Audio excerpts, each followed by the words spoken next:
Hello everyone, my name is Nikhil and welcome to the channel. आज का video RBI grade B की notification के ऊपर है। हाल ही में एम्प्लॉयमेंट न्यूज़पेपर के अंदर इसकी नोटिफिकेशन निकली हुई है और आज के इस वीडियो में डिटेल डिस्कशन करने वाले हैं हम इसी नौकरी के ऊपर। जिसको आइडिया नहीं है, RBI grade B banking sector की सबसे बेहतरीन नौकरी है। कोई भी बैंकिंग सेक्टर की नौकरी इससे ऊपर नहीं है और ऑल ओवर इंडिया में जितनी भी सरकारी नौकरियां होती है ना, उन सबके अंदर सबसे ज़्यादा सैलरी वाली नौकरी ये है। इसकी सैलरी 1,06,000 रुपये के आसपास इन हैंड आती है। तो ये one of the most anticipating government job है जिसका लोग वेट कर रहे थे और आज के इस वीडियो में डिटेल डिस्कशन हम इस पर करने वाले हैं। आइए आते हैं स्लाइड के ऊपर और चीज़ें देखना शुरू करते हैं। तो आरबीआई ग्रेड बी है नोटिफिकेशन का नाम और इसके अंदर ये सारी डिटेल हम लोग देखने वाले हैं। नोटिफिकेशन देखेंगे, एलिजिबिलिटी देखेंगे, सैलरी देखेंगे, exam pattern, syllabus, books, cut off, previous year papers, हर एक चीज़ हम लोग देखने वाले हैं इसके अंदर, ठीक है। और जो भी मैं बात करूंगा ना इस वीडियो में, या फिर आपको पीडीएफ डाउनलोड करना होगा, सबके लिंक आपको डिस्क्रिप्शन में मिल जाएगी, आप चाहो तो डाउनलोड कर सकते हो। इस वीडियो के स्टार्टिंग में कट ऑफ की बात कर लेंगे हम लोग, क्योंकि यहाँ पे कट ऑफ बहुत ज़्यादा इंपॉर्टेंट है इस एग्जामिनेशन का। ये नॉर्मल लेवल का एग्जामिनेशन नहीं है और कट ऑफ की क्या इंपॉर्टेंस है ये समझाने के लिए भी ये चीज़ मैं आपको पहले बताना चाहता हूँ। देखिए 2018 से इसका कट ऑफ का ट्रेंड देखिए, 105.75 इसका कट ऑफ था जनरल के लिए। उसके बाद ये कट ऑफ बढ़ के 122 हो गया और 2020 में एग्जामिनेशन हुआ नहीं था, ब्रेक आ गया था, तो सीधा 2021 में इसकी वैकेंसी निकली और कट ऑफ देखिए आप 66.75 हो गया। ऑलमोस्ट 50% इसका कट ऑफ हो गया एक साल के अंदर। तो ऐसा क्या हुआ था, बताता हूँ मैं आपको क्या हुआ था। इस कट ऑफ के गिरने का क्या रीज़न था। इस कट ऑफ के गिरने का रीज़न ये था इसके जनरल अवेयरनेस का सेक्शन। इस पर्टिकुलर एग्जामिनेशन में 80 मार्क्स का जनरल अवेयरनेस आता है, जो कि सबसे ज़्यादा वेटेज रखा हुआ है। और जनरल अवेयरनेस का सेक्शन का जो आपकी टफनेस थी वो इतनी ज़्यादा बढ़ गई कि बच्चों से सॉल्व ही नहीं हुआ और सिर्फ 25 मिनट में आपको क्वेश्चन करने होते हैं। तो टाइमिंग कम थी, एग्जामिनेशन का लेवल अप हो गया और आप देखो क्या आ गया कट ऑफ आपके सामने है। और ये मैं इसलिए पहले आपको बता रहा हूँ क्योंकि 2019 के जो बच्चे 2021 में दिए होंगे ना पेपर, उनकी हालत ख़राब हो गई होगी। सोच रहे होंगे यार एग्जामिनेशन में मैं तो फेल हो गया क्योंकि पुराने कट ऑफ से तो मैं मैच नहीं कर पाया। लेकिन ऐसा नहीं है, टफनेस के ऊपर होता है। अगर आपका पेपर आपको लग रहा है टफ है तो ज़बरदस्ती के टिक नहीं मार रहे हैं आपको ये चीज़ समझनी है। 63.75 2022 में इसका कट ऑफ आया क्योंकि क्वांट भी और टफ कर दिया गया, ठीक है। अब जो कट ऑफ है लगभग इसी के आसपास रहने का इस बार है चांस 2023 के अंदर, ठीक है। तो चलिए अब हम कोर्स के बारे में बात कर लेते हैं। आपको कोर्स बताता हूँ कि बेस्ट कोर्स फिलहाल कौन सा चल रहा है और इतने अच्छे प्राइस में चल रहा है कि one of the best course बना देता है इसको। अड्डा बैंकर्स के नाम से है, अड्डा 24/7 का ये बैच चल रहा है, टारगेट आरबीआई ग्रेड बी, और one of the best batches में से फिलहाल एक है क्योंकि ये आपका प्रीलिम से लेकर के फेज़ 1 से लेकर के इंटरव्यू तक सब कुछ आपकी तैयारी एक ही बैच के अंदर करा देता है। आप देख सकते हो इसके अंदर क्या क्या फीचर्स हैं। इसके अंदर आपके 200 घंटे से ज़्यादा लाइव क्लासेस होंगी फेज़ 1 की और 250 घंटे से ज़्यादा आपके फेज़ 2 की लाइव क्लासेस होंगी, ठीक है। हैंड रिटन नोट्स मिलेंगे आपको दोनों ही फेज़ के। लाइव आपके प्रीवियस ईयर पेपर को आपको सॉल्व करके दिखाया जाएगा। वीकली आपके डाउट सेशन होंगे, ये भी आपका लाइव होगा। स्ट्रेटजी सेशन होंगे आपके, प्रिपरेशन टिप्स होगा एक्सपर्ट्स के द्वारा। फेज़ 1, फेज़ 2, इंटरव्यू, सब कुछ इसके अंदर आपको क्लियर करवाया जाएगा। 24/7 आपके रिकॉर्डेड क्लासेस अवेलेबल होंगे 24 घंटे में। आप कभी भी अपने रिकॉर्डेड क्लासेस देख लो, जो लाइव हुए हैं ना वो भी अवेलेबल होंगे ताकि आप चाहो तो अपने रिविजन कर पाओ। ये कूपन कोड है KNI77। आप दाम देखो 2499 रुपये में अवेल कर सकते हो। बच्चे हमेशा पूछते हैं कि सर वहाँ पे जाते हैं तो समझ में नहीं आता। मैं आपको एक बार ऐप में दिखा देता हूँ कि फटाक से कूपन कैसे लगाना होता है। तो आप अपना ऐप खोलोगे, लिंक डिस्क्रिप्शन में दिया गया है। तो जैसे आप अपना ऐप खोलोगे आपका ये पेज दिखेगा सामने। आपको ये ऊपर जा क्लिक करना है और सिलेक्ट करना है रेगुलेटरी बॉडी। और जैसे आप ये सिलेक्ट करोगे आपको आना है यहाँ राइट में, देखो स्टोर के ऊपर। स्टोर पे आकर के यहाँ पर आपको सिलेक्ट कर लेना है आरबीआई ग्रेड बी एग्जामिनेशन। यहाँ पर आपको सारे कोर्सेज की लिस्ट लिखी हुई है। यहाँ पर आपको दिखेगा मिशन आरबीआई ग्रेड बी। आप इस पर क्लिक करोगे, यहाँ रिमूव कर दो इस कूपन को, यहाँ पर जाओ और आप मेरा कूपन लगा लो KNI77। तो आपको यहाँ पे डिस्काउंट मिल जाएगा। आपको सीधा 10,000 रुपये का डिस्काउंट मिलेगा। तो यहाँ पे क्लिक करके आप अपने कॉइन्स भी यूज़ कर सकते हो और बाय नाउ पे क्लिक करके आप इसको अवेल कर सकते हो, ठीक है। तो आपको समझ में आ गया कैसे इसको अवेल करना है डिस्काउंट को। KNI77 इसका कूपन कोड है। तो चलिए आ जाते हैं हम लोग यहाँ पे डेट्स के बारे में। डेट देख लेते हैं। तो इसकी नोटिफिकेशन 26 अप्रैल 2023 को निकल चुकी है, लेकिन जो इसकी ऑफिशियल पीडीएफ है ना, जो ऑफिशियल पीडीएफ नोटिफिकेशन आती है और अप्लाई करने का डेट आता है वो 9 मई को आएगा। लेकिन चूंकि 9 मई को तो आ जाएगा, लेकिन उसकी एग्जामिनेशन डेट आप देखोगे तो बहुत ज़्यादा पास है। आप देखो एग्जामिनेशन डेट कितनी ज़्यादा पास है, फेज़ 2 का ही हो जाएगा अगस्त तक। तो तैयारी आपको अभी से करनी पड़ेगी, इसीलिए वीडियो में पहले ही बना रहा हूँ, ठीक है। तो 9 मई को इसका फॉर्म आउट हो जाएगा। अप्लीकेशन को अप्लाई करने का लास्ट डेट होगा आपका 9 जून शाम को 6 बजे। और जो इसका फेज़ 1 का एडमिट कार्ड है वो भी आपका 9 जून को निकलेगा, और 9 जुलाई 2023 को आपका प्रीलिम्स एग्जामिनेशन हो जाएगा, जनरल वाला जो इसके अंदर पोस्ट है उसका फेज़ 1 का एग्जामिनेशन हो जाएगा। और उसके बाद जो आपका जनरल वाला पोस्ट है उसका फेज़ 2 का एग्जामिनेशन हो जाएगा 30 जुलाई के दिन, ठीक है।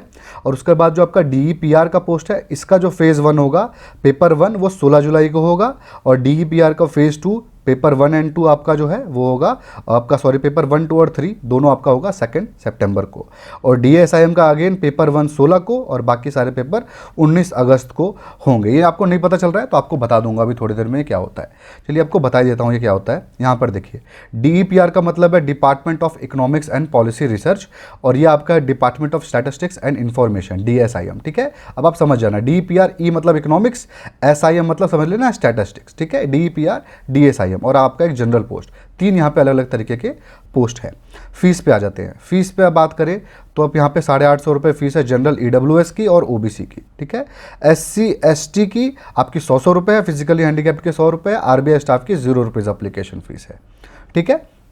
अब हम आ जाते हैं पोस्ट के डिटेल के ऊपर, देख लेते हैं यहाँ पे कितने कितने पोस्ट है।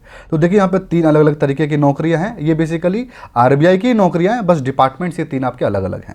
तो सबसे पहले जनरल पोस्ट के लिए 222 आपकी सीट्स है, 38 सीट है आपकी इकोनॉमिक्स वाली और स्टैटिस्टिक्स वाली 31 है। तो टोटल 291 आपकी पोस्ट इस साल निकले हुए हैं।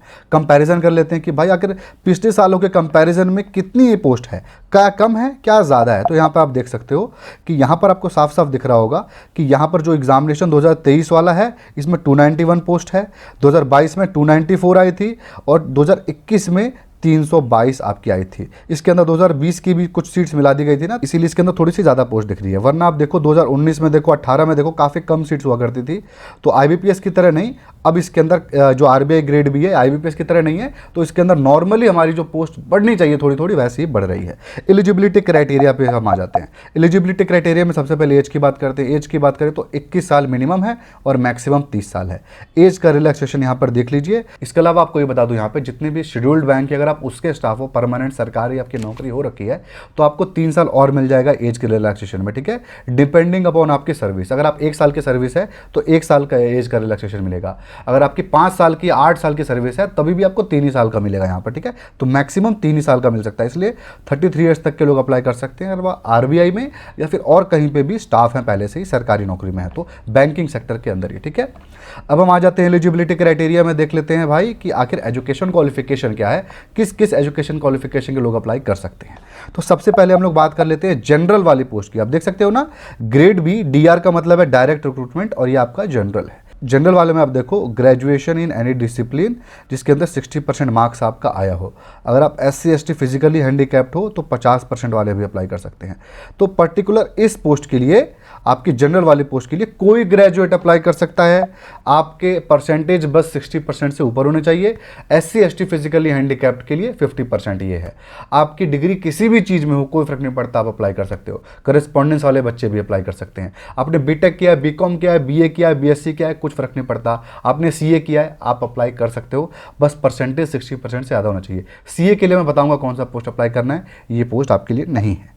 और एक चीज़ आपका ध्यान रहे, जब आप ये फॉर्म अप्लाई कर रहे होगे तो ये देख सकते हो यहाँ पर लिखा हुआ है कि आपकी 10+2 वाली स्कीम से पढ़ाई होनी चाहिए, ठीक है। मैं हमेशा आपको कहता हूँ 10+2, यानी 10th के बाद जिन्होंने डिप्लोमा किया, आपका 12th नहीं किया और डिप्लोमा के बाद ग्रेजुएशन किया और ग्रेजुएशन में कितने भी परसेंटेज आए कोई फर्क नहीं पड़ता, आप अप्लाई नहीं कर सकते। तो 10th plus diploma plus graduate या फिर लेटरल एंट्री वाले अप्लाई नहीं कर सकते हैं। जिन्होंने 10th किया है उसके बाद 12th किया, भले बीच में कुछ और किया हो कोई फर्क नहीं पड़ता, भले डिप्लोमा किया हो लेकिन साथ में 12th भी कर लिया हो तो आप अप्लाई कर सकते हो, ठीक है। 10th 12th ग्रेजुएट ये आपको तीनों होना चाहिए, ठीक है, तो आप अप्लाई कर सकते हो, वरना आप नहीं कर सकते हो। फाइनल ईयर के बच्चे यहाँ पे अप्लाई नहीं कर सकते, जो ग्रेजुएट है वही अप्लाई कर सकते हैं। लेकिन सपोज करिए कि आपके पास ग्रेजुएशन तो डिग्री है लेकिन आपने भाई परसेंटेज नहीं पार कर पाए 50%, तो आप क्या करोगे। तो अगर आपने पोस्ट ग्रेजुएशन की डिग्री ले ली थी और पोस्ट ग्रेजुएशन आपने कर लिया था तो आप इस पोस्ट के लिए अप्लाई कर सकते हो। लेकिन अगेन पोस्ट ग्रेजुएशन में आपके 55% मार्क्स से ज़्यादा होने चाहिए तो ही आप अप्लाई कर सकते हो, ठीक है। तो आपको समझ में आया, ग्रेजुएशन में मार्क्स नहीं बने थे लेकिन पोस्ट ग्रेजुएशन में मार्क्स बन गए तो आप अप्लाई कर सकते हो। ये है जनरल वाले पोस्ट का क्राइटेरिया। ये उतना टिपिकल नहीं था, ये थोड़ा टिपिकल है। अब हम आते हैं DEPR के अंदर, यानी आपके इकोनॉमिक्स डिपार्टमेंट के अंदर। इसके अंदर सबसे पहले ये वाला पैरा देखते हैं। इसके अंदर देखिए कोई भी ग्रेजुएट तो अप्लाई कर ही नहीं सकता, सिर्फ मास्टर डिग्री वाले बच्चे कर सकते हैं। तो अगर आपके पास मास्टर डिग्री है किसके अंदर, इकोनॉमिक्स के अंदर, या फिर कोई भी आपके पास मास्टर डिग्री है जिसमें इकोनॉमिक्स मेन सब्जेक्ट था या फिर इकोनॉमिक्स डिग्री का नाम था, जैसे आपका एमए या फिर एमएससी है क्वांटिटेटिव इकोनॉमिक्स के अंदर, mathematical economics, financial economics, business economics, समझ रहे हो। अगर इकोनॉमिक्स आपके डिग्री के नाम में है तो अप्लाई कर सकते हो, या फिर आपका मेन पार्ट था यानी 1/3, 1/3 हिस्सा जो आपके 3 साल या फिर 4 साल को जोड़ दिया जाए उसका 1/3 हिस्सा है, उससे ज़्यादा आपने इकोनॉमिक्स पढ़ाई की है तो भी आप अप्लाई कर सकते हो, ठीक है। उसके बाद मास्टर डिग्री आपको फाइनेंस में चाहिए। अच्छा, इकोनॉमिक्स वाला अगर नहीं है तो बता रहा हूँ, अब इकोनॉमिक्स वाला है तब तो बात वहीं खत्म हो गई। अब हम बात कर रहे हैं कि इसके अलावा कौन कौन अप्लाई कर सकता है। इसके अलावा अगर आपके पास मास्टर डिग्री है फाइनेंस में, यानी आप एमबीए फाइनेंस हो या फिर आपने पोस्ट ग्रेजुएशन डिप्लोमा किया हुआ है फाइनेंस में, तो भी अप्लाई आप कर सकते हो। या फिर यहाँ पर देखो और क्या क्या, MSc in quantitative finance, mathematical finance, ठीक है, international finance, business finance, business finance and banking, trade finance, international trade finance, project and infrastructure finance, ये सारी अगर आपके पास डिग्री में से कोई भी एक है तो अप्लाई आप कर सकते हो। इसके अलावा यहाँ पे लिखा हुआ है पीजी डिप्लोमा या फिर एमबीए आपका है फाइनेंस या फिर इकोनॉमिक्स में स्पेशलाइजेशन, तो भी आप यहाँ पे अप्लाई कर सकते हो, ठीक है। और ये डिग्री आपकी 2 साल की होनी चाहिए, पीजी डिप्लोमा 1 साल वाले नहीं अप्लाई कर सकते हैं। और ये सारा का सारा जितना भी ऊपर डिग्री बताया ना, सब में कि जिसमें भी पोस्ट के लिए आप अप्लाई करोगे 55% मार्क्स से आपके ज़्यादा आने चाहिए, 55 से कम वाले अप्लाई नहीं कर सकते हैं। आपको समझ में आया, यही है। बाकी यहाँ पे अगर आपके पास पीएचडी है या एमफिल है, डॉक्टरेट आपने कर रखा है, तो आपको एज का रिलैक्सेशन मिल जाएगा यहाँ पे 2 साल और 4 साल, ठीक है। ये आपको समझ में आ गया। और सेम ऐसा ही आपका जैसे डीईपीआर का है ना, वैसे डीएसआईएम का भी है। यहाँ पर आ जाओ आप, मास्टर डिग्री चाहिए सेम स्टेट्स में, मैथमेटिक्स में या फिर मैथमेटिकल इकोनॉमिक्स में, आपको इकोनोमेट्रिक्स के अंदर, स्टैटिस्टिक्स एंड इन्फॉर्मेशन के अंदर, ऐसे ही आपके अगर स्टेट्स की कोई भी डिग्री है 55% से ऊपर मार्क्स है, अप्लाई आप कर सकते हो। नहीं है तो मैथ की कोई डिग्री है 55 से ऊपर मार्क्स है तो आप अप्लाई आप कर सकते हो। इसके अलावा आपने एम स्टैट्स किया हुआ है कहाँ से, इंडियन स्टैटिस्टिकल इंस्टीट्यूट यानी आईएसआई से। ये आईएसआई पाकिस्तान नहीं है, ये इंडियन स्टैटिस्टिकल इंस्टीट्यूट है, ठीक है ना, इंडिया में है ये। 55% मार्क्स उसमें भी ज़्यादा हैं तो अप्लाई आप कर सकते हो, ठीक है। इसके अलावा आपके पास पोस्ट ग्रेजुएशन डिप्लोमा है, आपको जो आईएसआई ऑफर करता है या फिर आईआईटी खड़गपुर करता है, आईआईएम कलकत्ता करता है, उसमें भी 55% से ज़्यादा मार्क्स है तो आप अप्लाई कर सकते हो, ठीक है। यहाँ पर भी आपको 2 साल 4 साल का आपको मिलेगा अगर आपके पास एमफिल या फिर पीएचडी है। ऊपर से यहाँ जितने सब्जेक्ट दिए गए ना, इनमें से किसी भी सब्जेक्ट के अंदर। समझ में आया आपको? आई थिंक आपको समझ में आ गया होगा। अगले एजुकेशन क्वालिफिकेशन देख लेते हैं। 6 अटैम्प्ट यहाँ पर आपको दे सकते हो मैक्सिमम प्रीलिम्स एग्जामिनेशन का, यानी पहले एग्जामिनेशन का, ठीक है। 6 से ज़्यादा अटैम्प्ट आप नहीं दे सकते हो, ठीक है। और अगर आप SC ST OBC physically handicapped हो तो अटैम्प्ट की कोई लिमिट आपकी यहाँ पर नहीं है। फाइनल ईयर के बच्चे अप्लाई नहीं कर सकते हैं, एक ही पोस्ट से आपको अप्लाई करना है। प्लीज़ आप चैनल को यार सब्सक्राइब कर लो, वीडियो को लाइक कर दो, और यहाँ तक देखे हो तो और देखो, बहुत अच्छी इन्फॉर्मेशन आपको मिलने वाली है इस नौकरी के रिगार्डिंग, ठीक है। सैलरी और प्रमोशन के बारे में बात कर लेते हैं। सैलरी की बात करें तो देखो ये आपका 55,000 इसका 200 बेसिक पे है। मोटा मोटा सैलरी बता दो तो 1,06,000 रुपये मिल जाता है विथ क्वार्टर नहीं लोगे तो 20,000 से लेकर के 40,000 रुपये तक आपको क्वार्टर के अलग से मिलेंगे। यानी आपकी जो फैमिली आपको है, आपको मुंबई में पोस्टिंग है तो आपको बहुत ज़्यादा पैसा मिलेगा। फैमिली है दिल्ली में पोस्टिंग है, उससे थोड़ा सा कम मिलेगा। फैमिली आपकी है, आपको पोस्टिंग कहीं पे बहुत ही नॉर्मल एरिया में है तो आपको वहाँ पे और कम मिलेगा। तो डिपेंडिंग अपॉन आपका स्टेट क्या है, कहाँ पोस्टिंग है, आपके एचआरए डिपेंड करता है। लेकिन ये तो आपको मिलेगा, 1,06,000 रुपये आपकी सैलरी है। बहुत इसके अंदर अलाउंसेस मिलता है, मोबाइल चलाने से लेके, इंटरनेट से लेकर के, पेट्रोल से लेके, भतेरो अलाउंसेस इसके अंदर मिलते हैं भरे भरे, ठीक है। प्रमोशन के बारे में बात कर लेते हैं। प्रमोशन के बारे में बात करें तो देखिए ये ग्रेड बी की नौकरी है, इससे नीचे आपकी ग्रेड ए वाली नौकरी आती है, ठीक है ना, असिस्टेंट मैनेजर वाली। और उससे भी नीचे होता है आरबीआई असिस्टेंट, जिसका नोटिफिकेशन निकलने वाला है। सबसे पहले आरबीआई असिस्टेंट, फिर ग्रेड ए, फिर ग्रेड बी। ग्रेड बी के बाद आपका असिस्टेंट जनरल मैनेजर, फिर डेप्यूटी जनरल मैनेजर और फिर जनरल मैनेजर। उसके बाद चीफ जनरल मैनेजर, उसके बाद principal chief general manager. Principal chief general manager तो मोस्टली लोग पहुंच जाते हैं और काफ़ी ये अच्छी पोस्ट है ये भी, ठीक है। उसके बाद आपका एग्जीक्यूटिव डायरेक्टर उम्र है तो आप यहाँ तक आराम से आ सकते हो।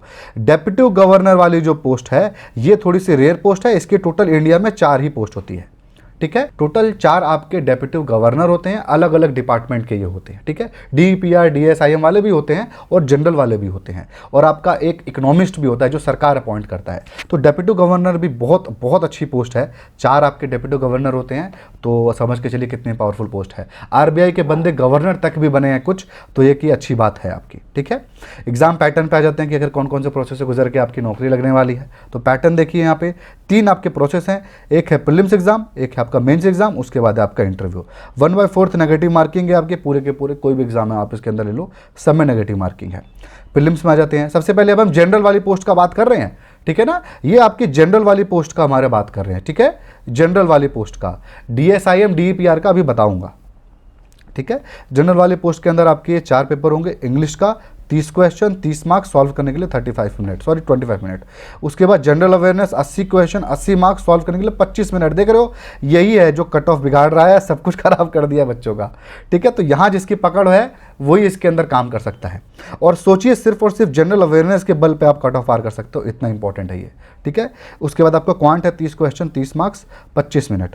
रीजनिंग आपका 60 क्वेश्चन, 60 मार्क्स, 45 मिनट। तो टोटल 2 घंटे 120 मिनट, 200 मार्क्स सॉल्व करने के लिए आपको 120 मिनट मिलेगा, यानी 2 घंटे। आपको समझ में आया। तो जो बच्चों का स्पीड कम होता है लेकिन उनके पास नॉलेज ज़्यादा होता है, उनके लिए एग्जामिनेशन है, ठीक है। अब हम आते हैं, यहाँ पे मैं हट जाता हूँ, स्क्रीन से दिख नहीं रहा होगा। अब जनरल वाली पोस्ट का ही आपको मेंस एग्जामिनेशन देखते हैं, फेज़ 2। फेज़ 2 में सबसे पहले पेपर 1 है, इकोनॉमिक्स एंड सोशल इशूज़। इसके अंदर आधा आपका ऑब्जेक्टिव है, आधा डिस्क्रिप्टिव है। आधा घंटा ऑब्जेक्टिव को मिलेगा आपको, 1.5 घंटा 90 मिनट आपका डिस्क्रिप्टिव का मिलेगा। 30 क्वेश्चन ऑब्जेक्टिव होंगे 50 मार्क्स के। आपके 4 क्वेश्चन आपको सॉल्व करने, टोटल 6 क्वेश्चन होते हैं एग्जामिनेशन में, सॉल्व आपको 4 करने हैं, 50 मार्क्स का आपका ये होगा, ठीक है। डिस्क्रिप्टिव मार्क्स दोनों का बराबर ही डिस्ट्रीब्यूटेड है। पेपर 2 का देख लेते हैं, इंग्लिश स्किल का। ये डिस्क्रिप्टिव है, 90 मिनट का, 3 आपके क्वेश्चन इसके अंदर होंगे, ठीक है, और 100 मार्क्स का ये आपका पेपर होगा। आपका पेपर 3 है, फाइनेंस मैनेजमेंट का होगा। फाइनेंस मैनेजमेंट में भी 50% ऑब्जेक्टिव, 50 डिस्क्रिप्टिव, तो 30 आपके मिनट मिलेंगे ऑब्जेक्टिव में, 90 मिनट मिलेंगे आपको डिस्क्रिप्टिव में। 30 क्वेश्चन होंगे आपके यहाँ पर ऑब्जेक्टिव में, 4 आपके होंगे डिस्क्रिप्टिव में। यहाँ पर भी 6 मिलता है, 4 आपको यहाँ पर वो करना होगा 6 में से। 50-50 मार्क्स का आपका ये टोटल पेपर होगा दोनों, ठीक है। यहाँ पर देख लेते हैं क्या है लिखा हुआ है, 30 क्वेश्चन 50 मार्क्स, ये तो सब हमारा हो ही गया, बता दिया मैंने। हाँ, इसके अंदर क्या है ना, इसके अंदर सारे क्वेश्चन एक ही नंबर के नहीं होंगे, कुछ क्वेश्चन 2 मार्क्स के भी होंगे, कुछ क्वेश्चन 1 मार्क्स के भी होंगे। और यही आपको यहाँ लिखा हुआ है, 6 आपके क्वेश्चन आएंगे जिसमें से 4 सॉल्व करना पड़ेगा। अब आ जाते हैं इंटरव्यू पे। इंटरव्यू में आपके 75 मार्क्स का आपका इंटरव्यू होगा, ठीक है। अब आ जाते हैं हम DSIM वाली पोस्ट के ऊपर। इसका क्या होगा, इसका प्रीलिम्स और मेंस ऐसा बटा हुआ नहीं है एकदम, देखा जाए तो इसका एक ही एग्जामिनेशन है। आप देखो तो देखो यहाँ पर ऑब्जेक्टिव टाइप होगा, पेपर 1 ये आपका अलग दिन होगा, 120 मिनट मिलेगा आपको, और 100 क्वेश्चन। ये आपका प्रीलिम्स एग्जामिनेशन के जैसे लेकर के चलो, ठीक है। इसका आपका पूरा इकोनॉमिक्स के ऊपर होगा, 120 मिनट का ये। उसके बाद आपको पेपर 2 होगा डिस्क्रिप्टिव, और पेपर 3 भी आपका होगा डिस्क्रिप्टिव। 180 मिनट, 90 मिनट, सब आपके इकोनॉमिक्स से रिलेटेड ही होंगे। पेपर 3 आपका इंग्लिश होगा, कितने मार्क्स का, 100 मार्क्स का, 100 मार्क्स का, 300 मार्क्स का ये आपका होगा, ठीक है। DPR पे आ जाते हैं, सेम उसका भी होगा, 120 मिनट का आपका स्टेट्स का पेपर होगा, जिसमें आपको 100 मार्क्स का ही मिलेगा, ठीक है। उसके बाद आपका 180 मिनट मिलेगा डिस्क्रिप्टिव, अगेन आपको देना है स्टेट्स का, ठीक है। और आपको 90 मिनट मिलेगा यहाँ पर इंग्लिश के डिस्क्रिप्टिव के लिए, ये भी 100 मार्क्स का होगा, ये भी 100 मार्क्स का होगा, टोटल आपके 300 मार्क्स का ये होगा, ठीक है। ये आपका एक ही दिन होगा और ऊपर वाला आपका अलग दिन होगा, मैं आपको डेट में भी ये चीज़ बता चुका हूँ। तो ये हो गया हमारा DPR DSIM का भी एग्जामिनेशन पैटर्न। यहाँ पे कुछ डिटेल लिखा हुआ है, आप इस नोटिफिकेशन को डाउनलोड कर लेना या फिर स्क्रीनशॉट ले लेना, आपको पता चल जाएगा कुछ कुछ जो डिटेल यहाँ पे बची हुई है। मैं आपको बता देता हूँ क्या लिखा हुआ है। वैसे यहाँ पे शेड्यूल्ड बैंक जितना भी है ना, ये एग्जाम हो या फिर नाबार्ड से आपका एक्सपीरियंस हो, SIDBI हो, कहीं से भी आपका एक्सपीरियंस हो, तो आपका एज के रिलैक्सेशन जो मैं कहा था ना 33 ईयर्स तक आप अप्लाई कर सकते हो, ठीक है। वही चीज़ यहाँ लिखा हुआ है, नंबर ऑफ अटेम्प्ट का भी लिखा हुआ है, आप इसका ले लेना स्क्रीनशॉट। हाँ, पेपर सारा इंग्लिश हिंदी दोनों ही भाषाओं में होगा, कोई ऐसा नहीं है कि आपको एक ही भाषा में देने की जरूरत है, सिर्फ इंग्लिश का आपको पेपर देना है इंग्लिश में, बाकी आप सारा पेपर दे सकते हो। बुक्स के ऊपर आ जाते हैं कि भाई बेस्ट बुक्स कौन सी है इस नौकरी को क्रैक करने के लिए। तो बेस्ट बुक्स कौन सी है, तो अगर आप अभी नए नवेले हो, अगर EPFO की तैयारी कर रहे हो, तो मेरे EPFO के स्टूडेंट जितने भी हैं भाग जाओ यहाँ से, यहाँ पर आपको पेपर देने की ज़रूरत नहीं है। EPFO वाले बच्चे पेपर नहीं देंगे, वो आराम से EPFO की तैयारी करें। EPFO 3 या 4 साल में एक बार आता है, ये हर साल आता है, अगले बार दे देना। अगर इसकी तैयारी पहले से कर रहे हो तब आप दे दो, भले EPFO दे ही रहे हो इसकी भी दे दो भले, लेकिन आपका मेन EPFO होना चाहिए। अगर आप RBI की EPFO भरा नहीं है या फिर पता नहीं है, नए स्टूडेंट हो, इस चैनल पर नया आए हो, RBI ग्रेड भी देना चाहते हो, अभी से तैयारी कर रहे हो, तो आप पास होना बहुत नामुमकिन ही होगा। लेकिन लेकिन ऐसी कोई आप एक किताब ले लो जैसे कि ये किताब है, तो आप डेफिनेटली एग्जाम को काफ़ी कॉप अप कर सकते हो, क्योंकि आपको प्रीलिम्स तो आपको पास करना, ये बुक पास करा ही देगा आपका प्रीलिम्स, ठीक है। इसके अंदर आपको क्या क्या लिखा हुआ है आप देख सकते हो, काफ़ी चीज़ें इस बुक के अंदर है, थ्योरी सारा है, 250 से ज़्यादा क्वेश्चन दिए हुए हैं, 6 साल के आपके प्रीवियस ईयर पेपर्स दिए गए हैं, सोल्यूशन है इसके अंदर, एररलेस है, तो अपडेटेड करंट अफेयर्स है, तो सब कुछ इसके अंदर आपका दिया हुआ है, कुछ भी आपको इसके अंदर बचा नहीं है एक तरीके से, ठीक है। तो आरबीआई ग्रेड बी के लिए वन ऑफ द बेस्ट किताब में से एक है। जो नए बच्चे हैं जिनको आइडिया नहीं चलता है, आप ये ऐसी किताब लो, काफ़ी मोटी किताब है, ऐसी पतली किताब नहीं है, बहुत मोटी किताब है, 650 इसके अंदर पेजेस हैं, तो डेफिनेटली आप इस बुक को परचेस कर सकते हो, लिंक डिस्क्रिप्शन में है, one of the recommended book में से एक है ये, ठीक है। इसको बहुत बच्चे परचेस किए भी हैं पिछले सालों में, तो काफ़ी अच्छी किताबें निकली थी। इसी की प्रैक्टिस सेट की भी किताब है यहाँ पे, जिसको प्रैक्टिस सेट के लिए चाहिए ये किताब ले सकता है, 10 प्रैक्टिस सेट अवेलेबल है प्रीवियस ईयर पेपर्स के अलावा, ठीक है। अब हम आ जाते हैं बैंकिंग अवेयरनेस पार्ट के अंदर, जो कि बहुत इंपॉर्टेंट है। इसके अंदर जनरल अवेयरनेस के अंदर बैंकिंग अवेयरनेस आता है। ये किताब हैंड्स डाउन बेस्ट है, आंख बंद करके इसको परचेस कर लो, लिंक डिस्क्रिप्शन में अवेलेबल है। इंडियन इकोनॉमी के अंदर जो आरबीआई बुक रिकमेंड करता है वो है इंडियन इकोनॉमी, किसकी, आपकी सूरी मिश्रा की किताब इसको कहा जाता है, इसी नाम से फेमस है। पब्लिकेशन आप ध्यान रखो, रुको मैं हट जाता हूँ स्क्रीन से, पब्लिकेशन आप ध्यान रखना, ये किताब की भी लिंक दे दूंगा डिस्क्रिप्शन में। इंडियन इकोनॉमिक्स के लिए आरबीआई वाले यही रिकमेंड करते हैं किताब की, आपको यही रिकमेंड पढ़नी है, वो भी लेटेस्ट एडिशन आप पढ़ना इसका, ठीक है। अब हम आ जाते हैं वापस रीजनिंग के लिए बात करें, तो अगर आरबीआई आपका टारगेट है तो वर्बल नॉन वर्बल लेना, इससे अच्छी किताब नहीं है, यही बेस्ट किताब है आरबीआई के लिए। अगर आपका टारगेट नहीं है लेकिन आप मज़े लेना चाहते हो तो आप ये वाली किताब ले लेना, क्योंकि इसमें आपका बाकी अदर एग्जामिनेशंस भी कवर हो जाएंगे, ठीक है। क्वांट की बात करते हैं। क्वांट के लिए यार अगर आप कई एग्जामिनेशन की तैयारी करते हो ना, तो एसेंशियल क्वांट वाली किताब परचेस करना, दिशा पब्लिकेशन की, बहुत अच्छी किताब है, कोई डाउट नहीं है इस किताब में। लेकिन अगर आपको भाई आपका टारगेट कैट है, आपका टारगेट आरबीआई ग्रेड बी और एसबीआई पीओ है, सिर्फ यही है, तो आप क्वांटम कैट परचेस कर सकते हो। इन्हीं 3 एग्जामिनेशन के लिए ये थोड़ी सी और बेटर किताब है, ठीक है। इंग्लिश पे आ जाते हैं। इंग्लिश की दोनों किताब में एकदम टक्कर है, दोनों बेस्ट बुक में से एक है, दोनों की लिंक डिस्क्रिप्शन में दे दूंगा, जो सस्ती होगी परचेस कर लेना। अब हम आ जाते हैं जनरल अवेयरनेस वाले पार्ट के ऊपर, क्या क्या आपको करना है। बैंकिंग अवेयरनेस हो गई, क्वार्टरली करंट अफेयर्स आती है दिशा पब्लिकेशन की, हर क्वार्टर की, जैसे यह बुक है वॉल्यूम 1, यहाँ पे मेरे पास रखा होगा, ये किताब मेरे पास रखी भी हुई है, आपको दिखा देता हूँ, ये आप देख सकते हो किताब, आपको दिख रहा होगा, ये रही सेम किताब है जो मैं आपको नीचे दिखाया था ना, ये किताब मैंने ऑर्डर किया हुआ था, तो ये सही किताब है, आप देख सकते हो, कलरफुल भी है काफ़ी, तो जिसको इंटरेस्ट बच्चे को अगर नहीं आता है ना पढ़ने में, तो इंटरेस्टिंग किताब है, काफ़ी इंटरेस्ट बना रहेगा इसके अंदर, ठीक है। इसके अलावा ये सारी चीज़ें भी आपको पढ़नी है। क्या है इसके अंदर, वर्ल्ड डेवलपमेंट रिपोर्ट पढ़ना है, इकोनॉमिक सर्वे ऑफ इंडिया, इसकी क्लासेस मैं लेके आने वाला हूँ, इकोनॉमिक सर्वे की पूरी क्लास और इसका कंपाइलेशन। ये इकोनॉमिक सर्वे 400 पेज का होता है, इसका 60 पेज का कंपाइलेशन मैं अपने टेलीग्राम ग्रुप में देने वाला हूँ, दे चुका हूँ वैसे पीडीएफ, तो आपको क्लासेस भी लेके आने वाला हूँ इसी चैनल पे। और इकोनॉमिक्स की क्लास की बेसिक सीरीज चल रही है, 2 वीडियो डल चुका है, आपको वो इकोनॉमिक्स का वीडियो काफ़ी हेल्पफुल होगा इस नौकरी में भी, ईपीएफओ में तो होगा ही, और भी क्लासेस आ रही हैं जो आपके इकोनॉमिक सर्वे और इकोनॉमिक्स को कवर करेंगे, तो ये पार्ट तो आपको मैं ही कवर करवा दूंगा यहाँ पे। आरबीआई की एनुअल रिपोर्ट आपको पढ़नी है, report on trend and progress of banking in India आपको पढ़ना है, आईएमएफ का पढ़ना है, और मिंट मैगजीन आती है ये पढ़नी है। ये आपको सारी चीज़ें पढ़ोगे तो आपका जनरल अवेयरनेस का पार्ट काफ़ी हद तक कवर हो जाएगा। सिलेबस देख लेते हैं, तो आपका जनरल वाले का सिलेबस ये है, जो जनरल वाली पोस्ट थी ना उसका सिलेबस आपका ये है, स्क्रीनशॉट ले सकते हो, ठीक है। और आपका ये नोटिफिकेशन में जितना भी है डीईपीआर और डीएसआईएम की बहुत कम चीज़ें अवेलेबल है, तो इसीलिए इन्होंने पहले से ही नोटिफिकेशन के अंदर ही सिलेबस दे दिया है, तो एक बहुत अच्छी बात की है, ठीक है। बाकी कट ऑफ का आपको मैंने बता दिया, अब आपको समझ में आ रहा होगा कट ऑफ क्या है। ये जनरल वाली पोस्ट का कट ऑफ है, ये नॉर्मल पोस्ट का कट ऑफ है, बाकी डीएसआईएम या डीईपीआर का कट ऑफ ये नहीं है, ठीक है। कुछ आपके डाउट आते हैं क्या एक से ज़्यादा पोस्ट के लिए अप्लाई कर सकते हैं, सॉरी स्टेट वाला है, स्टेट के लिए यहाँ पे कोई वैल्यू नहीं है, क्या डिफरेंट स्टेट से अप्लाई कर सकते हैं, किसी भी स्टेट से अप्लाई कर सकते हो, कोई फर्क नहीं पड़ता यहाँ पे, ठीक है। फाइनल ईयर के बच्चे अप्लाई नहीं कर सकते हैं। आपको आई थिंक समझ में आया होगा वीडियो में जो भी मैंने जानकारी दी है। इसका जब ऑफिशियल नोटिफिकेशन निकलेगा ना उस वक्त भी मैं वीडियो बनाऊंगा, और इस वीडियो से कुछ अगर बदलाव होगा तो भी बताऊंगा। बदलाव होने के चांसेस है नहीं, क्योंकि जो अगला नोटिफिकेशन निकलने वाला है ना उसके 2 महीने के बाद पेपर होगा, और जब तक उसका फॉर्म एंड होगा जून में, उसके 1 महीने के बाद ही आपका पेपर होगा, तो कोई चेंजेस नहीं होने वाले हैं। यही जो आपको बता रहा हूँ यही चीज़ें होने वाली हैं, ठीक है। तो बस ये था आज के वीडियो में। आई होप आपको इस वीडियो से फ़ायदा मिला होगा। फ़ायदा मिला तो वीडियो को लाइक ज़रूर करें, कमेंट करें अपने डाउट को, और अगर आपको ऐसे और वीडियो देखने होंगे तो आप इस चैनल को भी जरूर सब्सक्राइब करें। Thank you.